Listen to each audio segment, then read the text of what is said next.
Ketika petugas Taman Nasional dulu itu masuk ke dalam kawasan ini kan anggapan kita Taman Nasional ini seolah-olah mengganggu kita nih. Kamu itu ke sini datang untuk mengganggu kita aja yang sedang beraktivitas di sini. Ini bukan Taman Nasional, ini tanah kami ini.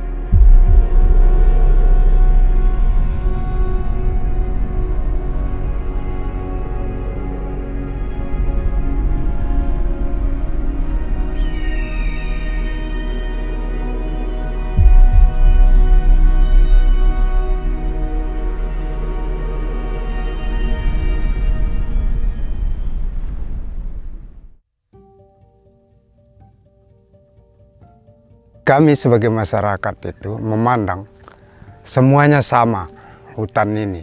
Nah jadi karena kita keterbatasan mata pencarian dulu itu akhirnya kita melakukan ini pembabatan hutan. Tahun 2019, akhir 2019 saya masuk, saya mendeteksi ada dua persoalan besar yang membutuhkan lama waktu penyelesaian, menguras semua energi, emosi, anggaran dan lain-lainnya. Konflik di Joben itu sebenarnya antara pemerintah daerah Lombok Timur dengan Taman Nasional Gunung Rinjani. Clear itu tentang pemanfaatan pariwisata Otak Kokok Joben yang memang duluan dilakukan oleh Pemda Lombok Timur. Tapi agak lambat direspon oleh pihak Taman Nasional waktu itu dan berkelanjutan. Kalau yang Pesugulan itu perambahan yang dilakukan oleh masyarakat dan dikoordinir oleh oknum. Masyarakatnya sendiri sebenarnya tidak tahu, dia kayak ditipu lah oleh oknum sehingga mereka rame-rame merambah hutan. Dikira bisa sertifikatkan lah dan sebagainya kayak gitu. Konfliknya antara masyarakat dengan TN. Saya memantau, kalau ada yang datang saya lihat terus saya sampaikan ke teman-teman. Ada petugas yang datang, sudah dikeroyok dah petugas itu. Dikeroyok sama semua orang.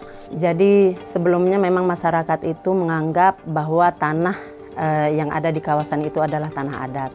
Karena memang masyarakat ini karena ada yang mendorong dari belakang, ya meyakinkan mereka bahwa ini memang tanah adat.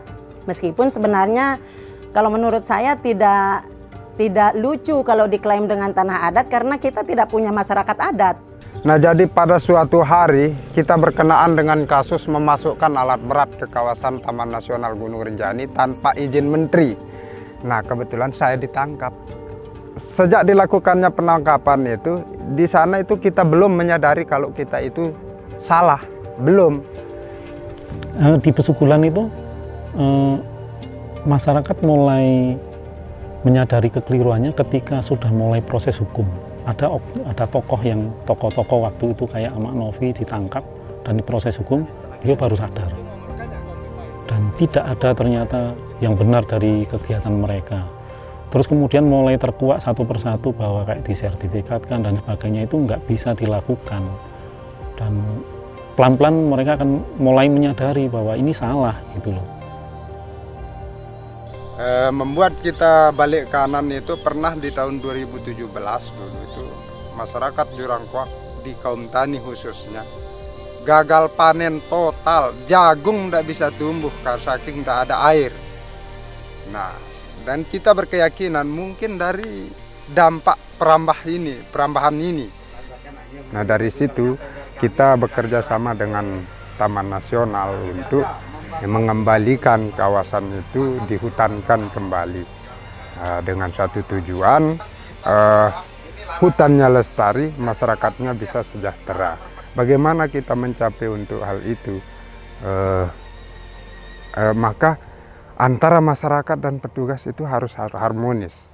Tanah ini kalau kita kerjasamakan tidak diklaim secara perseorangan karena ini memang tanah negara, itu lebih bagus karena pihak TNGR juga berjanji untuk kemudian membantu kita meningkatkan kesejahteraan masyarakat kita dengan pengelolaan secara berkelompok dan secara legal. Di pemerintah ini saya sering mengatakan kenapa nggak melepas seragam gitu. Jadi wong tujuan kita baik, harusnya kita turun aja menyampaikan tujuan kita dan menyampaikan niat kita. Saya pikir akan diterima. Tapi dengan kita tidak pernah bertemu, mereka punya keinginan apa, kita punya keinginan apa, nggak pernah ketemu, akhirnya terjadi miskomunikasi, terjadilah pemahaman yang salah di masyarakat, pemahaman yang salah di pemerintah daerah. Itu terjadi di 2 tempat. Puluhan tahun juga menjadi ajang sengketa.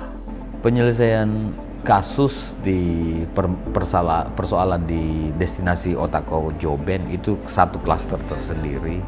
Penyelesaian kasus permasalahan di Desa Wonosabe di hutan Pesubulan Jorangkuak itu satu prototipe. Jadi dengan menyelesaikan itu, kami meyakini di Taman Nasional itu bisa menyelesaikan di tempat lain, karena dua tipe ini memang tipe yang fundamental yang terjadi di mana-mana. Kuncinya kalau menurut saya, kami diajar sama pimpinan kami di Jakarta, Pak Dirjen, itu ada 3 konsep. Mutual trust, mutual respect, dan mutual benefit. Kalau itu kita bisa lakoni bersama dengan keikhlasan dan tanpa ada menang, jadi nggak mungkin penyelesaian konflik itu dengan mencederai pihak lawan. Pride-nya harus dijaga, sama-sama menjaga pride masing-masing untuk mencapai kesepakatan. Kalau menyelesaikan kasus atau makan bubur panas dari pinggir, gitu. Jadi jangan langsung di tengah terlalu panas ya. Jadi kita pelan-pelan menyadarkan, dan melalui penangkaran rusa mereka dapat income, mereka juga kunjungan ke seksi, saya ke rumahnya, begitu terus.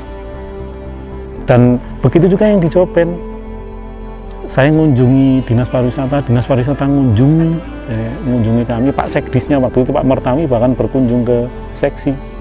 Kemudian saya ajak ke lapangan, nggak ada, ngalir aja. Jadi kayak kita menemukan teman, kita pecahkan, kita komunikasi, hanya seperti itu. Ngopi-ngopi istilah kami. Di 2 tempat ini, di 2 konflik ini, kuncinya komunikasi, mencari orang untuk ngopi itu.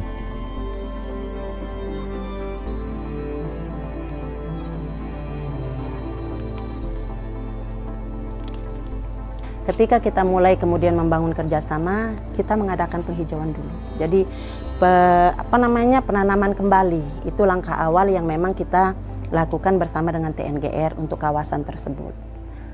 Kita di Pokdarling punya Pokja, banyak sekali Pokja kita, kelompok kerja yang bekerja di bidang adopsi, yang bekerja di bidang tanaman porang, ada juga itu yang bekerja untuk ini alpukat, banyak sekali. Tetapi yang kami majukan di sini adalah salah satu program adopsi pohonnya, karena sesuai dengan kondisi tanaman kita yang sekarang. Kalau tidak dipelihara, tidak dirawat, maka tidak akan jadi. Ya, nah oleh sebab itu kita kedepankan program adopsi pohon supaya hutan itu cepat kita rasakan. Jadi disitulah mereka akhirnya mulai berbalik ke Taman Nasional, dan disitulah program-program Taman Nasional mulai berkembang. Ada pariwisata, ada Prokok, ada Gunung Malang, itu yang anak-anak Pokdarwis ya. Terus yang masyarakat yang Pokdarling, kelompok sadar lingkungan, udah mulai ada penangkaran rusa, kemudian ada pembuatan, ada penanaman pohon, ada pemanfaatan rumput, macam-macam yang kita lakukan. Beberapa hal yang menjadi krusial perlu diwujudkan secara nyata adalah kolaborasi real. Dan beberapa kerjasama itu sudah dibangun dan ditandatangan oleh Dirjen KSDAE dan saya sendiri selaku Kepala Balai ke pemerintah daerah dan masyarakat sekitar, sehingga kerjasama yang dilakukan itu mempunyai kepastian hukum, nilai kemanfaatan, dan jaminan keberlanjutan dengan adanya kerjasama yang ditandatangan. Nota kesepahaman antara Dirjen Konservasi Sumber Daya Alam dan Ekosistem, Kementerian Lingkungan Hidup dan Kehutanan dengan Bupati Lombok Timur tentang kerjasama pengembangan destinasi wisata Otako Joben dan revitalisasi fungsi hutan pesubulan Taman Nasional Gunung Rinjani. Itu kira-kira isinya, ya. Apa ya, harmonisasi ini menjadi hal yang penting dan itu cita-cita kami di Rinjani. Bagaimana budaya, alam, dan lingkungan itu bisa harmonis. Itu bisa terjalin jika kita saling menghargai, saling berkomunikasi, sehingga saling percaya, saling mutual respect, sampai muncul namanya mutual benefit, yaitu pemanfaatan sumber daya alam secara berkelanjutan. Ada tagline baru kami di Rinjani, yaitu Rinjaninte, yang berasal dari bahasa Sasak, Rinjani Ite atau Rinjani Kita.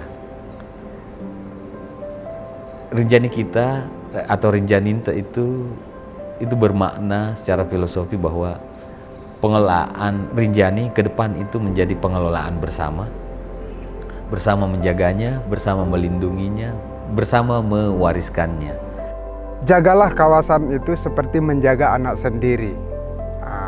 Suatu saat pasti hutan itu akan membalas budi baik kita. Bukan kita yang merasakan nanti, tapi anak cucu kita. Jangan wariskan bencana untuk anak cucu, wariskanlah kesejahteraan.